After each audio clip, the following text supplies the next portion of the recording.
hari ini kita akan meneruskan manusia baru. Ini adalah minggu yang terakhir, jadi saya akan berusaha untuk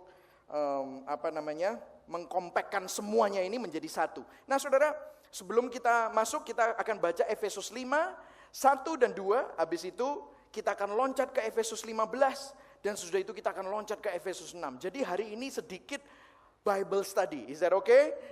Karena banyak materinya dan saya udah janji sama saudara bahwa saya akan membahas kitab Efesus seluruhnya. Mestinya butuh 6 minggu, tapi karena waktu, jadi mungkin saya 5 minggu aja, yang minggu kelima saya gabung Efesus 5 dan Efesus 6.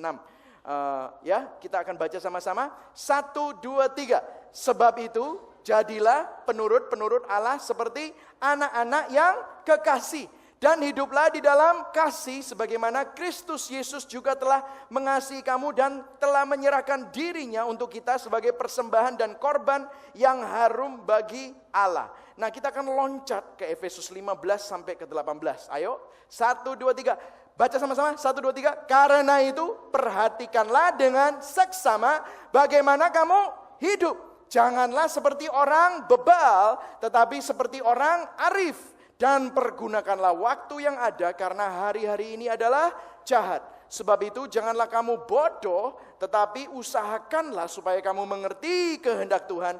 Dan janganlah kamu mabuk oleh anggur karena anggur menimbulkan hawa nafsu, tetapi hendaklah kamu penuh dengan roh. Nah saudara, sebelum saya mulai, saudara, saya ini terakhir-terakhir saya rajin sekali fitness saudara ya. Jadi ada personal trainer. Saya mau cerita sedikit. Ini ngomongin tentang fitness bentar ya saudara ya. Ada hubungannya dengan enggak curhat, tenang aja gitu saudara ya. Jadi saya ini fitness. Biasanya kalau fitness, orang fitness tuh biasanya chest, back, shoulder, begini. Kan paling sering kayak gitu ya. Jarang sekali yang doing legs. Karena legs tuh biasanya pakai celana panjang. Biasanya yang legs itu apa? Cewek. Karena apa? Dia suka pakai rok, terus pakai hug. Jadi harus kelihatan nice. Makanya dia doing legs. Kalau cowok jarang legs gitu saudara.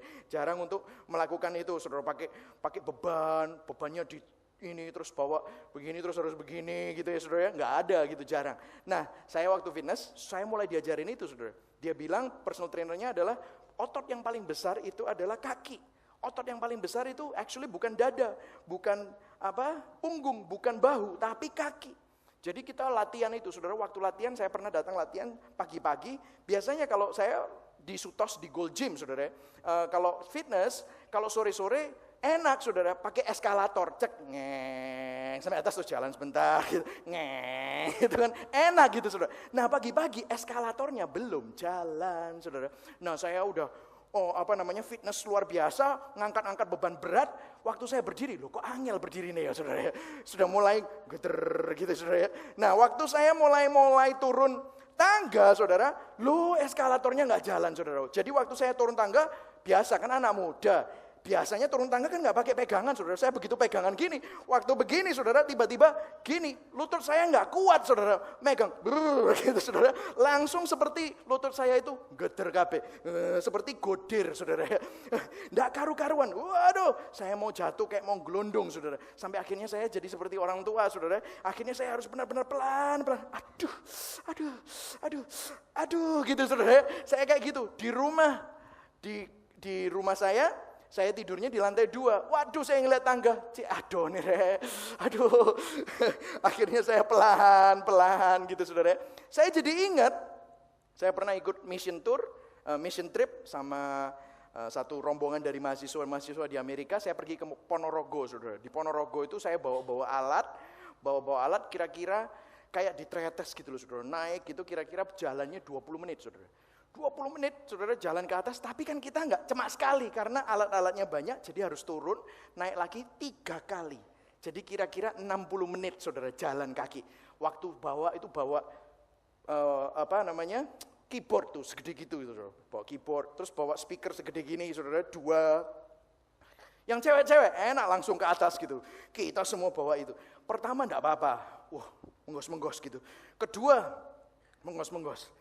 Sampai yang terakhir saudara waktu turun gitu, ya itu persis. Jadi saya ingat, tiba-tiba saya jalan gini, tiba-tiba jatuh saudara. Kenapa? Karena kaki saya tidak bisa menahan, karena tidak pernah dilatih. tidak pernah dilatih. Nah hari ini saudara saya mau berbicara tentang Efesus 5 dan Efesus 6. Karena ini adalah kesimpulan dari kitab Efesus. Dan Rasul Paulus ingin mengajak kita untuk belajar konsisten. Katakan sama-sama konsisten. Dan belajar untuk teguh dan kokoh di dalam iman kita dengan identitas kita yang baru. Nah saudara, saya akan mulai dari Efesus 5 ayat 15-18. Dibilang gini, karena itu, nah saya suka kata-kata ini, kalau ada karena itu artinya ada sebelumnya, ya kan? Tapi dibilang apa saudara? Kita baca perhatikanlah 1, 2, 3. Perhatikanlah, ayo saudara sama-sama. Perhatikanlah dengan seksama bagaimana kamu. Jangan seperti orang bebal tapi seperti orang arif. Maksudnya jangan seperti orang goblok. Jangan seperti orang bodoh.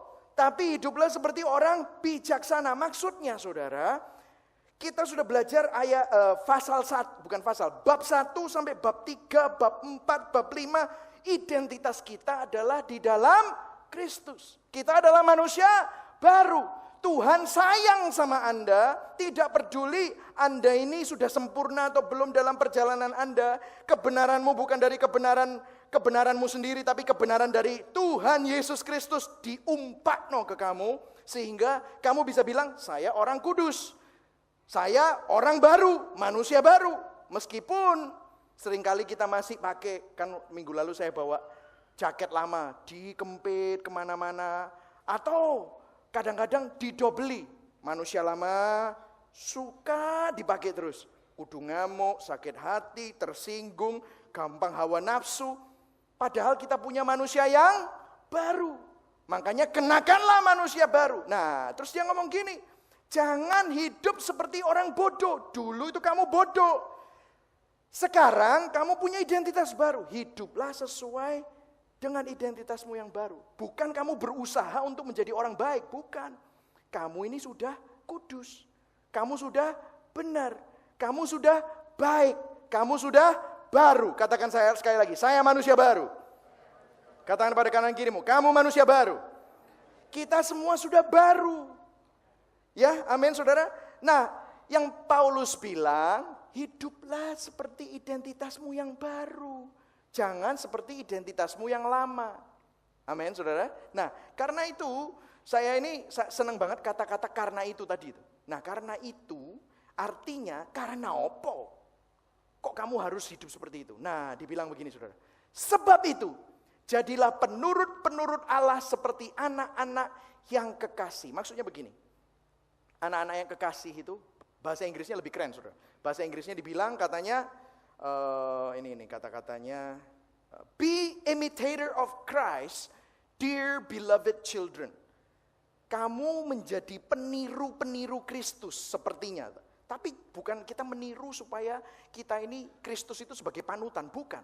Tapi dia bilang gini, sebagai anak-anak yang kekasih. Bahasa aslinya adalah, ini bahasa aslinya ya, saya ada, itu saudara gak usah tahu lah. Cuma maksudnya saya perlu ngomong ini karena maksudnya begini. God's agapeta. Agape itu adalah kasih yang sempurna. Sebagai orang yang sudah dicurahi oleh kasih yang sempurna, kamu itu dulu, makanya tadi saya waktu kita sama-sama menyembah, kita tuh dulu dalam kegelapan. Hidup kita penuh dosa. Hidup kita gak bisa menolak. Kalau mau berdosa ya berdosa, gak bisa menolak. Kecanduan ya kecanduan. Makanya orang kalau kecanduan narkoba, dia gak bisa lepas tanpa ada pertolongan dari Tuhan. Tapi sekarang kamu ini baru. Kamu dikasih kasih Tuhan. Kamu dihujani oleh kasih Tuhan. Saat kita gak bisa, dia membuat kita bisa. Saat kita terhilang, dia yang mencari kita. Saat kita ngilang dewe, melarikan diri, dia menunggu. Itu Tuhan Yesus. Sebagai orang-orang yang sudah tahu kamu sekarang jadi anak, dikasihi. Biarlah kamu ini hidup sesuai dengan gaya hidup orang tuamu. Itu loh. Maksudnya begitu, saudara. Hiduplah di dalam kasih sebagaimana Kristus Yesus telah mengasihi kamu. Sesuai. Nah, kalau saudara nggak ngerti ini, saudara, seringkali kita hanya dikasih instruksi. Makanya kamu harus begini, kamu harus begitu, kamu harus mengasihi orang. Tapi kalau kita tidak tahu kita ini siapa, kita akan nggak bisa melakukan itu. Bahkan saya pernah ngomong sama orang, aku iki capek, Pak. Maksudnya apa capek? Aku dikongkon ngene, tapi aku gak iso-iso. Pernah saudara merasa seperti itu? Sering ya. Tapi sekarang beda paradigmanya. Kamu ini karena Yesus sudah memberi kamu, karena Yesus sudah mengasihi kamu, karena Yesus sudah memampukan kamu, makanya kamu bisa. Orang berhenti narkoba, orang berhenti ngerokok, orang berhenti selingkuh, orang berhenti hawa nafsu, punya seks partner beberapa orang. Mereka bisa berhenti. Kenapa? Karena ada kuasa di dalam hidup mereka yang mengingatkan mereka itu siapa. Yang setuju katakan amin. Amin.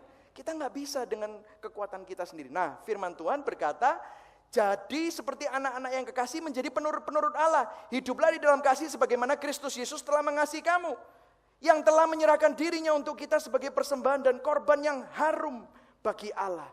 Kita semua ini sekarang menjadi anak-anak Allah oleh karena karya Kristus. Nah, bisa ditayangkan ayat ketiganya yang di atas. Devi, tolong. Tetapi percabulan, seperti apa sih? Hidup seperti orang bodoh itu kayak apa?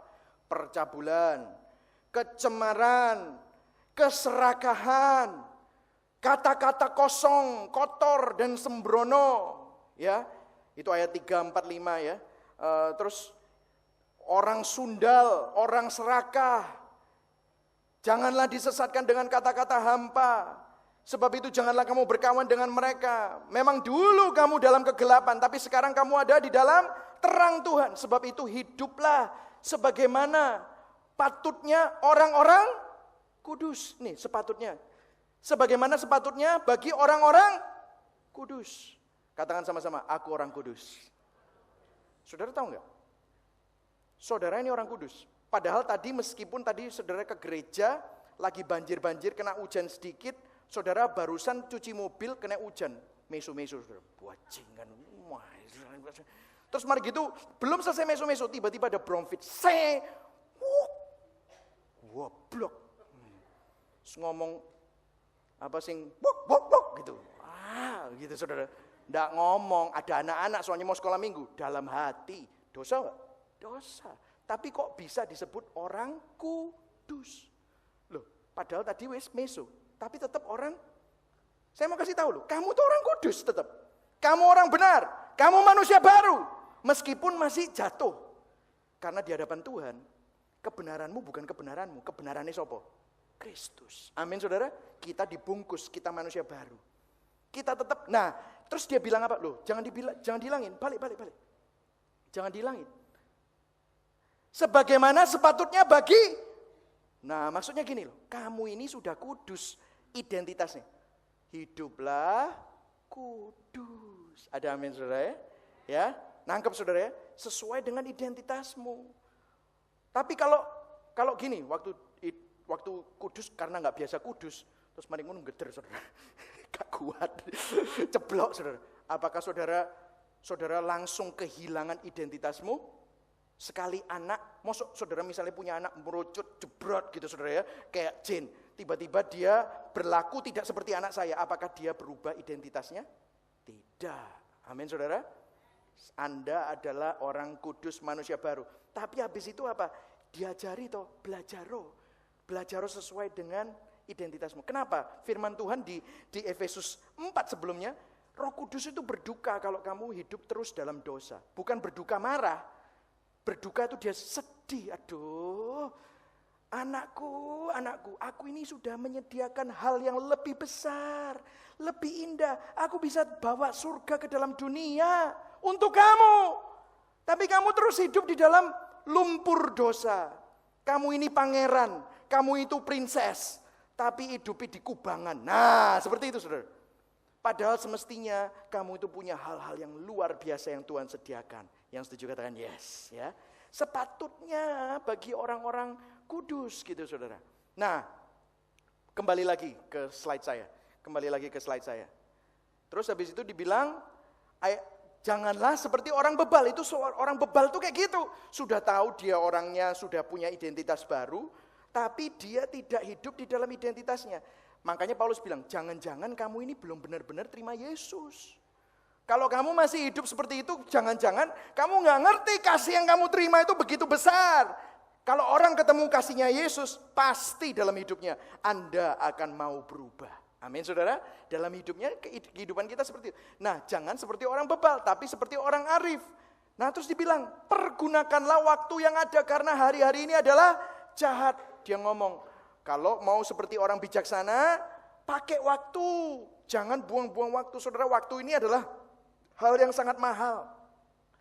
Jam 10.30 hari ini, tanggal 22 Maret 2015, dalam 2 menit, ini sekarang 10.32, berarti 10.32 tanggal 22 Maret 2015 sudah tidak ada lagi selama-lamanya. Ya nggak?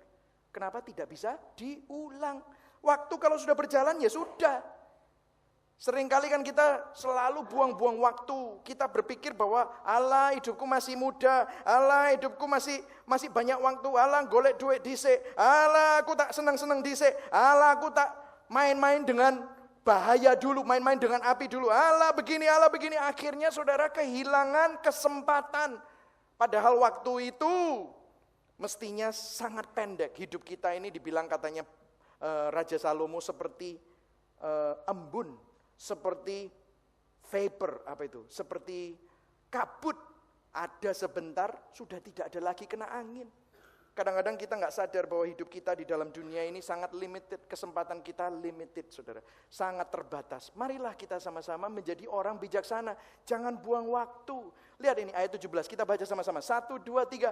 Sebab itu janganlah kamu bodoh. Ayo sama-sama baca saudara. Iman datangnya dari pendengaran akan firman Tuhan. 17, 1, 2, 3.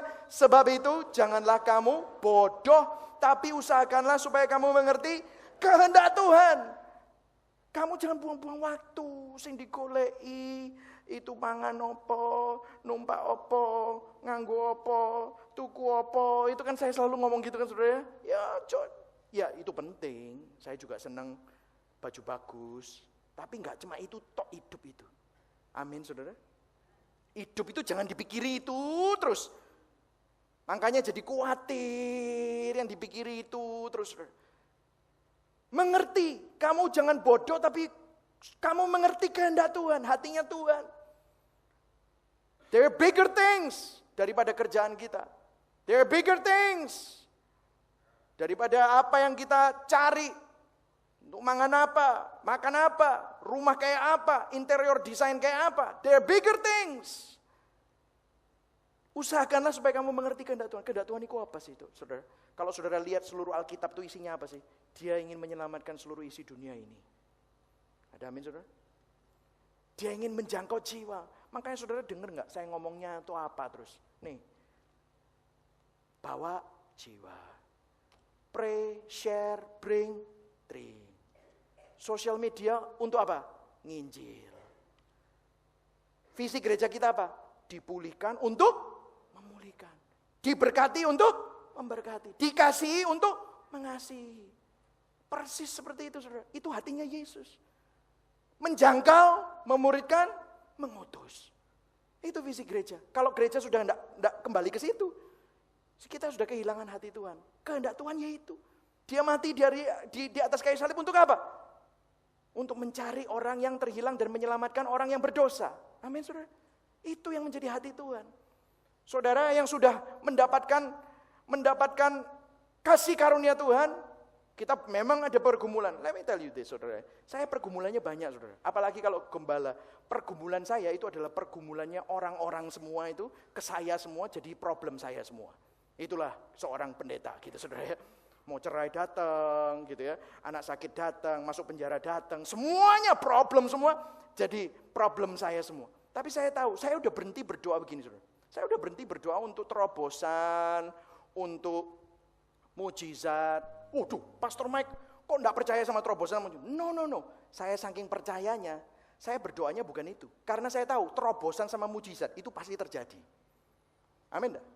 Pasti terjadi. Masalahnya perjalanan saya dari sini sampai terobosan itu. Kadang-kadang kan kita beliau mau bunuh diri, depresi, ya toh, mau minggat, mau cerai, kan gitu kan saudara? Wes gak kuat aku gak kuat. Lah ngomongnya gitu saudara, ya toh. Aduh, mati ay, gak Tuhan. Ya toh. Padahal itu di sana, itu sudah pasti. Mujizat terobosan itu pasti. Kalau kamu di dalam Yesus, kemenangan itu pihakmu kok. Ya kan? Kamu lebih daripada pemenang. Kalau lihat film Superman, Superman-nya pasti menang. Kalau lihat film Batman, belum tentu. Batman-nya bisa mati, saudara. Ya toh. Tapi kalau lihat, maksudnya lakon itu pasti menang. Saudara, lakon yang kita itu bukan kita. Yesus. Amin, saudara. Dia pahlawan kita. Sudah pasti menang. Yang saya doakan apa? Damai sejahtera dan hikmat. Supaya meskipun ada badai, meskipun apa, aku tetap damai, aku tetap beriman. Karena aku tahu Tuhan Yesus ada di pihakku. Itulah yang mesti kita pegang terus. Ada amin, saudara. Ya. Setuju, katakan pada kanan kirimu. Itu yang perlu kamu doakan, bro. Ojo bingung aja. Amin, saudara. Itu yang perlu kita doakan. Janganlah kamu menjadi bodoh supaya kamu mengerti kehendak Tuhan. Terus ayat 18 lucu. Dia bilang gini, janganlah kamu mabuk anggur. Loh. Iki ngomongin tentang apa? Bijaksana, jangan seperti orang bodoh tiba-tiba ngomong alkohol, saudara. Seringkali kita kalau baca ini langsung yang diperkarakan adalah minum alkohol boleh atau enggak, segala macam apa. Oke, saya nggak akan ngomong itu. Tapi ini Pak Rasul Paulus ini berusaha menggambarkan sesuatu. Dia mau ngomong ini yang merah. Kita baca yang sama-sama yang merah. 1, 2, 3. Hendaklah kamu penuh dengan roh. Ini bukan seperti Roh Kudus yang Anda dibaptis oleh Roh Kudus terus berbahasa roh. Bukan itu. Tapi yang dimaksudkan di sini, saya sudah sampai research apa sih ini. Research ini maksudnya apa? Dipimpin oleh roh terus menerus. Supaya kamu ingat kamu ini siapa. Itu loh maksudnya. Nah, Paulus ngomong gini, zaman dulu kalau minum anggur, saudara, anggur dulu sama anggur sekarang tuh enggak kayak anggur sekarang, anggur dulu. Kalau anggur sekarang itu kadar alkoholnya itu 10% sampai 16%. Jadi waktu minum anggur, saudara tergantung ya, kalau saudara bisa atau enggak, minum 5 gelas saja mungkin saudara sudah merah, sudah pusing gitu saudara ya, minum anggur gitu. Sekarang 10 sampai 15%. Tapi waktu zaman dulu itu kadar alkoholnya sangat rendah. Sehingga saudara harus minum 2 jam. Saya sampai baca saudara, saya sampai cari ancient wine Romawi. Itu 2 jam minum banyak baru bisa mabuk saudara. Maksudnya gini, kalau kamu mabuk, kamu mesti minum banyak terus kamu jadi mabuk. Jangan kayak gitu. Karena kalau kamu kayak gitu nanti kamu jadi seperti orang goblok. Nanti ada orang take a picture of you terus di post online gitu kan gitu saudara ya. Sering kan kayak begitu. Tapi kalau misalnya Paulus bilang gini, kamu jangan seperti itu. Tapi hiduplah penuh dengan roh. Maksudnya apa penuh dengan roh? Sama seperti kamu minum anggur, minumlah dari Roh Kudus dengan banyak. Caranya gimana? Nah, ini ada caranya saudara. Caranya ini. Mana ini? Ya, ayat 19. Oke, kita baca sama-sama. 1, 2, 3. Saling memberi dorongan satu sama lain dengan menyanyikan semua jenis lagu pujian kepada Tuhan. Baik itu dengan lagu dari kitab Mazmur atau firman Allah dan lagu rohani yang lain. Hendaklah kamu selalu bernyanyi dengan hati yang senang untuk memuji Tuhan. Dan dalam segala, yang keras yang merah. 1, 2, 3. Dalam segala keadaan mengucap syukurlah kepada Allah Bapa karena kita sudah bersatu dengan Tuhan kita Kristus Yesus. Maksudnya gini saudara, kalau kamu mau penuh dengan roh, yang pertama, lihat ini, kamu harus punya komunitas. Apa saudara? Komunitas. Katakan sama-sama, komunitas. Karena apa? Ini terjemahan sederhana Indonesia, memberi dorongan satu sama lain. Kamu ini butuh orang-orang yang sama-sama manusia baru. Kalau saya selalu bilang gini, tell me your friends now, I will tell you your future. Kasih tahu teman-teman saya, tunjuk teman-temanmu itu kayak apa. Aku akan memberitahu kamu masa depanmu kayak apa. Kalau Anda dikelilingi teman-teman yang semuanya hidupnya seperti orang bebal, orang bodoh, maka kamu akan melok bodoh, gitu saudara. Maka kamu akan hidup seperti tidak bijaksana. Tapi maksudnya beri dorongan satu dengan yang lain supaya hidup di dalam identitas kita, di dalam Kristus. Makanya saudara, join komunitas. Ini habis ini saya akan mengadakan komunitas untuk Pro M. Sebentar lagi saudara kita akan mulai. Mungkin minggu depan dalam seminggu ini ada komunitas Young Family. Saya udah mulai itu. Semoga nanti bisa ada 2-3 komunitas untuk Young Family. Saya mau bikin yang Pro M. Mungkin semoga nanti bisa ada 2 atau 3. Nanti orang-orang yang SMP, SMA ada komunitasnya. Orang yang kuliah dan kerja masih single ada komunitasnya saudara. Kita perlu komunitas. Terus dibilang begini, dengan apa? Menyanyikan semua jenis lagu pujian kepada Tuhan. Saudara tahu enggak? Ini yang paling sering kali ketinggalan saudara. Orang kalau datang ke gereja kan biasanya telat. Tinggal 1 lagu sebelum khotbah. Misalnya, ini saya enggak nyindir siapa-siapa loh saudara ya. Ini ya, saya enggak. Saya menerima saudara apa adanya. Cuma saya mau mengajak kita semua, jangan meremehkan, menyanyikan semua jenis lagu. Karena saudara tahu, jiwa dan roh itu benar-benar dijamah oleh puji-pujian. Setuju saudara?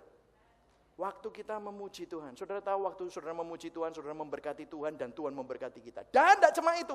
Waktu saudara menyanyi, oh I can see it now, amazing grace, how sweet the sound that save a wretch like me. Saudara waktu nyanyi itu, saudara merenungkan, iya men I was a wretch. A wretch itu artinya aku ini bajingan dulu. Aku ini orang bobrok dulu. Tapi amazing grace, Tuhan menyelamatkan aku. Tuhan, thank you. Waktu saudara seperti itu, saudara pernah enggak? Saudara ini enggak niat memuji Tuhan. Tapi saudara nyanyi tok, terus saudara lihat ada di pojok mata saudara ngelihat, misalnya ngelihat siapa ya?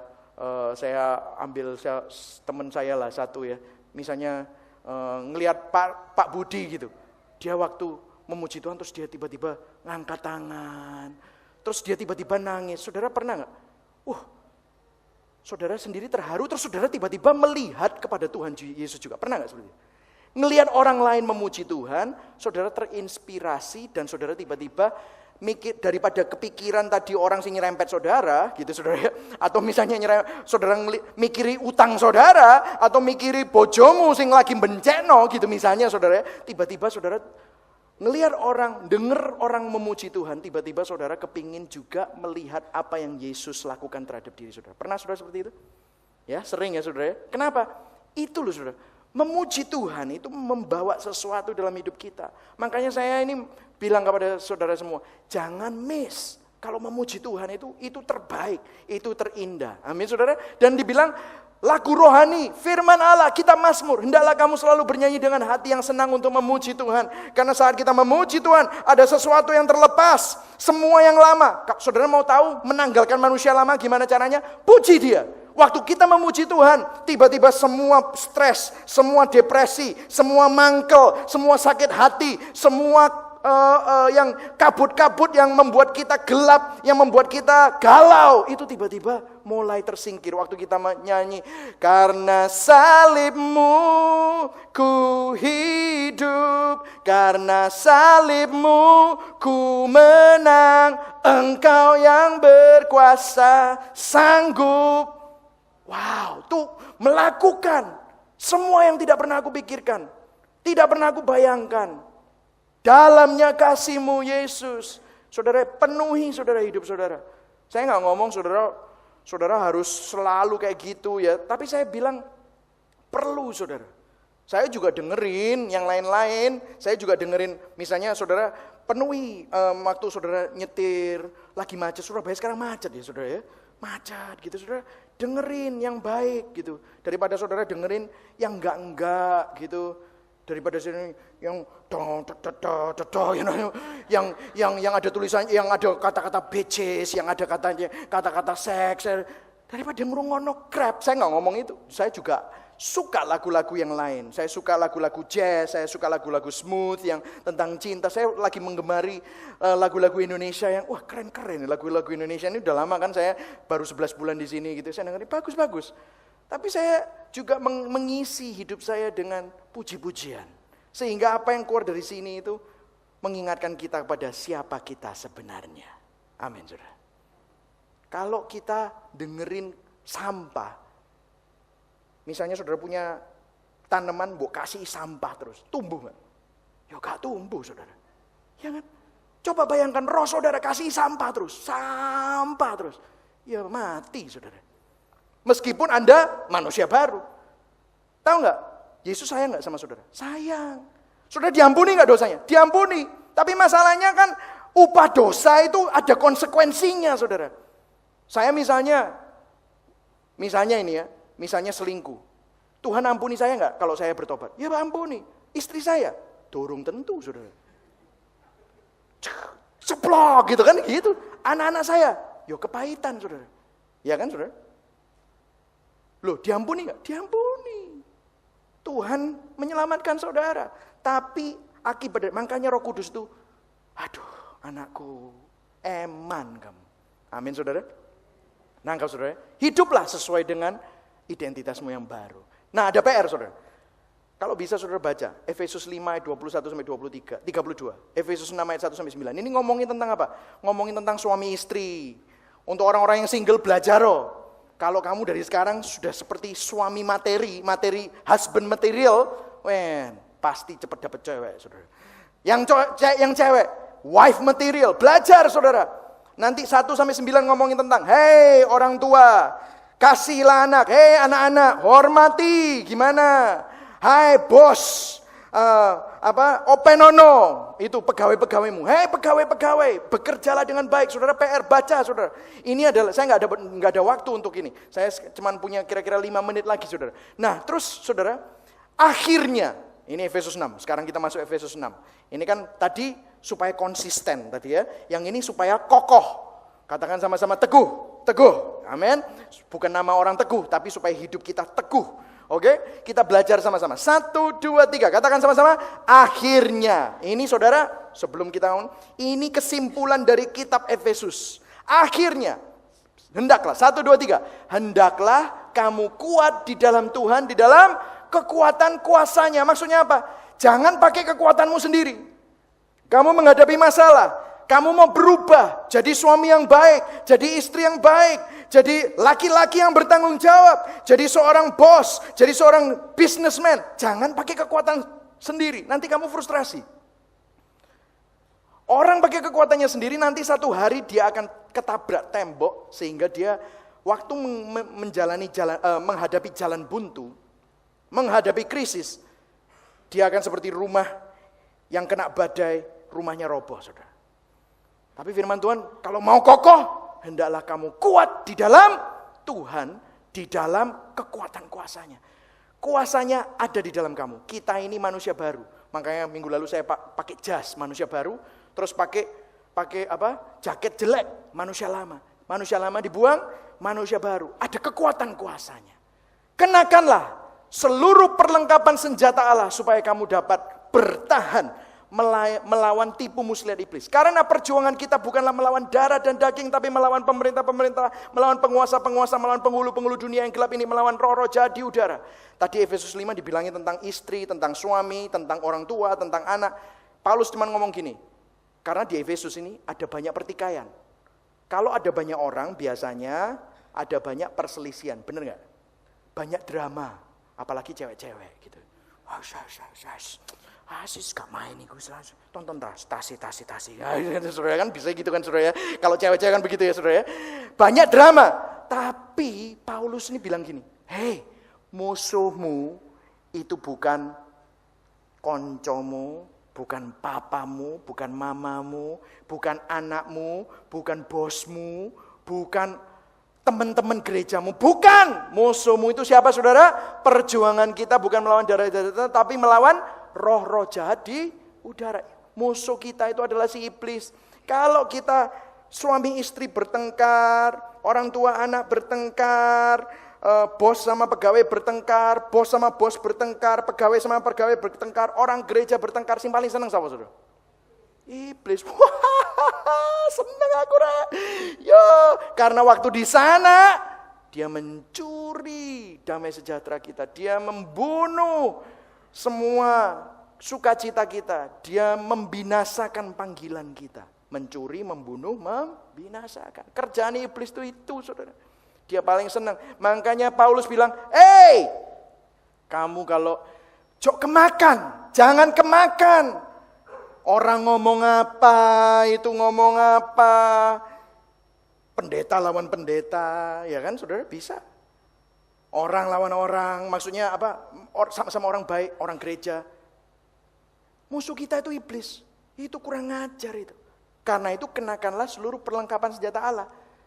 Sebab itu ambillah seluruh perlengkapan senjata Allah supaya kamu dapat mengadakan perlawanan pada hari yang jahat itu dan tetap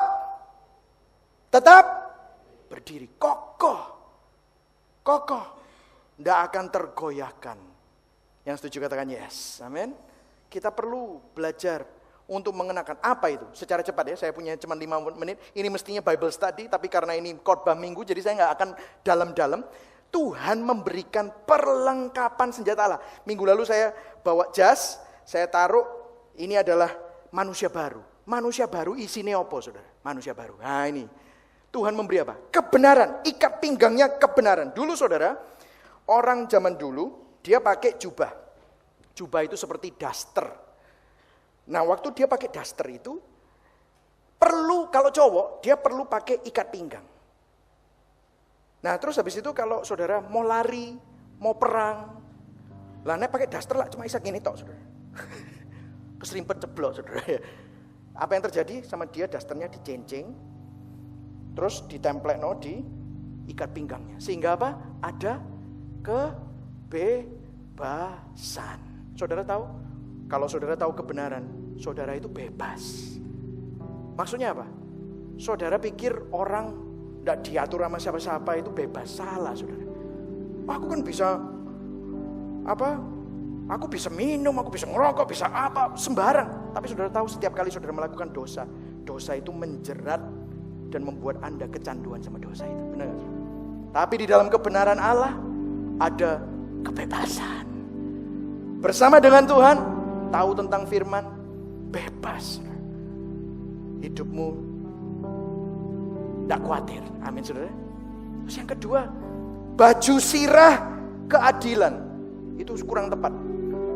Actually, righteousness itu adalah kekudusan.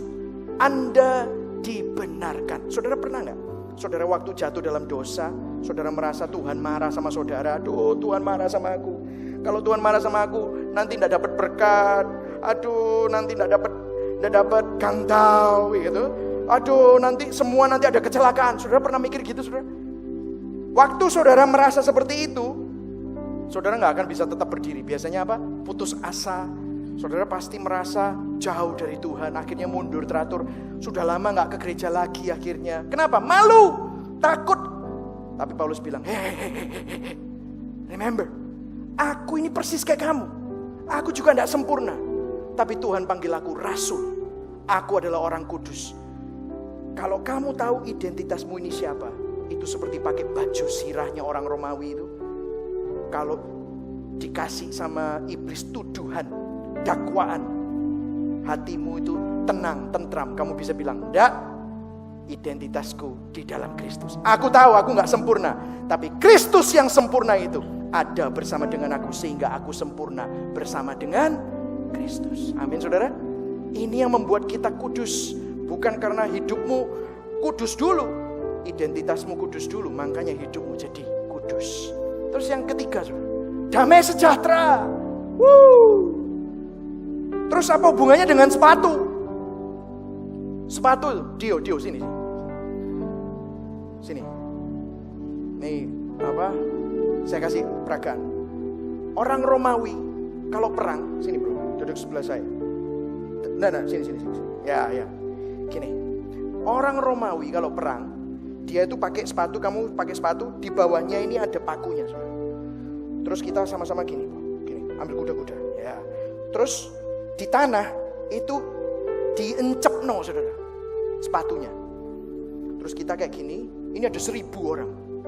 Maksudnya apa? Bawa perisai, bawa tombak. Kalau diserbu, kita tetap kuat. Maksudnya apa? Damai sejahtera itu meskipun musuh datang. Dia kalau ada musuh biasanya kalau kita cuma berdua, musuhnya ada 100. Apa yang terjadi? Wedi ya bro ya. Wedi, matang kan. Mati kita. Apa yang terjadi kalau kayak gitu? Melayu saudara ya kan. Tapi Apa yang Yesus bilang? Hei, damai sejahtera, ada pakunya, tapi jangan takut. Ada pahlawan yang lain namanya Yesus. Dia ada di depan kita, dia sudah menyelesaikan, dia sudah menang. Kalau ada Yesus, takut ya bro? Gak takut, man. Mau ada apa? Mau ada perang, mau ada sebanyak apapun, ayo, kita pasti menang. Amin saudara. Tepuk tangan dulu dong buat Tuhan Yesus ya. Kita pasti menang. Karena apa? Ini loh, ada damai sejahtera yang berasal dari Yesus. Damai sejahtera Allah yang melampaui segala akal akan memelihara hati dan pikiranmu di dalam Kristus Yesus. Thank you bro ya. Dan yang keempat, iman, perisai. Dibilang ini, kita baca sama-sama. 1, 2, 3. Dalam segala keadaan pergunakanlah perisai iman. Saya terus-terus, sebab dengan perisai itu kamu akan dapat memadamkan semua panah api dari si jahat. Saudara, kurang ajar loh. Panah api dari si jahat itu kurang ajar. Karena dia suka ngomong apa? Alah wis maring ngene keluargamu hancur. Pernah saudara pernah? Alah wis maring ngene kon melarat. Pernah ngomong gitu kan? Iblis. Kita pakai iman, kita percaya sama janji Tuhan. Enggak, satu orang diselamatkan, seluruh keluarga akan mengalami pemulihan. Amin saudara. Enggak, Tuhan akan memenuhi semua kebutuhanku sesuai dengan kekayaan kasih karunia-Nya dan kemuliaannya. Itu saudara. Kalau aku melayangkan mataku di gunung-gunung, siapa yang menjadi penolongku? Tuhan yang akan jadi penolongku. Some people trust in chariots. Beberapa orang mempercayakan dirinya pada kereta-kereta dan kuda-kuda, tapi aku percaya bahwa Tuhan yang menjadi kekuatanku. Tuh, Mazmur 91, Tuhanlah yang menjadi kubu pertahananku, kota bentengku, Allahku yang kupercayai. Itu iman saudara. Mau dikasih panah apa saja, panah apinya mati saudara. Karena iman saudara kepada hal yang tidak tergoncangkan, makanya saudara bisa kokoh. 2 lagi, terakhir saudara, terakhir. Keselamatan. Pikiran saudara tenang karena keselamatan saudara milik Yesus. Amin saudara. Dan firman, pedang roh. Firman, pada mulanya adalah firman. Firman bersama-sama dengan Allah dan firman itu menjadi manusia. Dan firman itu adalah Yesus. Waktu Yesus naik ke surga, dia mengirimkan siapa? Roh Kudus. Roh Kudus ada di mana? Di hati kita. Saudara ini sudahlah, tidak ada matinya. Katakan pada kanan kirimu, gua gak ada matinya men. Ya, amin saudara. Katakan pada kanan kirimu, gua gak ada matinya. Kenapa saudara? Karena Yesus. Karena siapa saudara? Yesus. Katakan sama-sama, saya manusia baru. Katakan pada kanan kirimu, kamu gak ada matinya bro. Karena kamu manusia baru. Amin saudara. Berikan tepuk tangan buat Tuhan Yesus. Yeah. Anda semua manusia baru. Hari ini saudara, biarlah hidup kita konsisten dengan identitas kita yang baru. Dan biarlah engkau berdiri kokoh. Mari sama-sama kita berdoa.